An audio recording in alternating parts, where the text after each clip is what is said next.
గౌరవనీయులు మన ప్రియతమ ముఖ్యమంత్రి జగన్మోహన్ రెడ్డి గారికి, వేదిక మీద ఉన్న పెద్దలకు, ఈరోజు ఈ కార్యక్రమానికి ఇచ్చేసిన మన వైఎస్ఆర్సీపీ కుటుంబ సభ్యులకు అందరికీ కూడా పేరు పేరున నమస్కారము. ఒకే 2 నిమిషాల్లో మన నియోజకవర్గం, మన రాజంపేట పార్లమెంటు, మన అన్నమయ్య జిల్లా ఏ విధంగా జగన్మోహన్ రెడ్డి గారు చూపించే ప్రేమ చేతల్లో చూపించారో, మాటల్లో కాదు చేతల్లో చూపించారో మనం ఖచ్చితంగా మాట్లాడుకోవాల్సిన అవసరం ఉంది. ఈరోజు కోడూరు నియోజకవర్గంలో సోమశిల బ్యాక్ వాటర్ తీసుకొచ్చే ప్రాజెక్టు, అదేవిధంగా రాజంపేట అసెంబ్లీలో అన్నమయ్య ప్రాజెక్టు కానీ, పించా ప్రాజెక్టు కానీ, ఈరోజు అవన్నీ కూడా పనులు శరవేగంగా జరుగుతున్నాయి.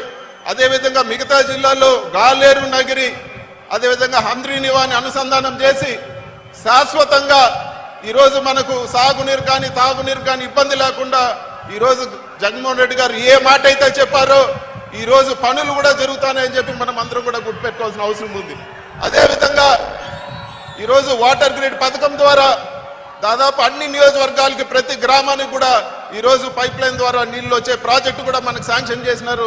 ఏదైతే మాట చెప్పారో ఈరోజు పనులు కూడా జరుగుతున్నాయని చెప్పి మనం అందరం కూడా గుర్తుపెట్టుకోవాలి. ఇంతేకాదు ఈరోజు హాస్పిటల్ కానీ, స్కూళ్ళు కానీ, రోడ్లు కానీ ఇవన్నీ కూడా దాదాపు అన్ని నియోజకవర్గాల్లో కూడా బ్రహ్మాండమైన అభివృద్ధి జరుగుతూ ఉంది. ఇవన్నీ కూడా మన జగన్మోహన్ రెడ్డి గారు మన పైన చూపించే ప్రేమ అని చెప్పి కూడా ఈరోజు నేను సభాముఖంగా తెలియజేస్తా ఉన్నాను. ఖచ్చితంగా రాబో రోజుల్లో మీ అందరి ఆశీస్సులతో ఈ ప్రాజెక్టులన్నీ కూడా పూర్తవుతాయి.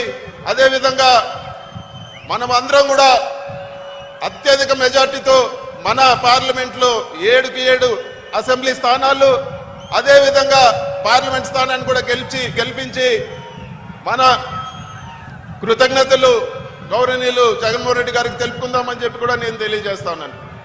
అంతేకాదు మీరందరూ కూడా గమనిస్తా ఉన్నారు, ఈరోజు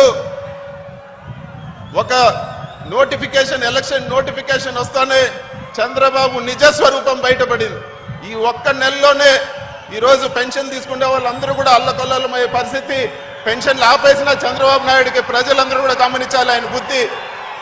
అదేవిధంగా మిగతా కూడా ఈరోజు రాష్ట్రాన్ని విడగొట్టిన వ్యక్తి కిరణ్ కుమార్ రెడ్డి 3 రోజుల ముందు సూట్ కేసు తీసుకొని వచ్చాడు. రాష్ట్రాన్ని ఏ విధంగా వీడగొట్టి మోసం చేశాడో, 10 సంవత్సరాలుగా ఎక్కడ కూడా ఒకరికి సాయం చేసిన పాపాన్ని కూడా పోలేదు. కరోనా సమయంలో కూడా మనం వాళ్ళందరూ కూడా కాపాడింది మన జగనన్నే. ఖచ్చితంగా మళ్ళీ జూన్ 4వ తేదీ అదే సూట్ కేసు ఎత్తుకొని హైదరాబాద్ పంపించేసి అత్యధిక మెజార్టీతో మన 7 అసెంబ్లీ నియోజకవర్గాలు, అదేవిధంగా పార్లమెంటు కూడా గెలిపించాలని చెప్పి మీ అందరినీ కోరుకుంటూ మన ఊరికి విచ్చేసిన గౌరవ ముఖ్యమంత్రి గారికి మరొకసారి ధన్యవాదాలు తెలుపుకుంటూ జై జగన్, జై జగన్, జై జగన్. మనం ఇప్పటి వరకు కూడా ఎదురు చూస్తున్నటువంటి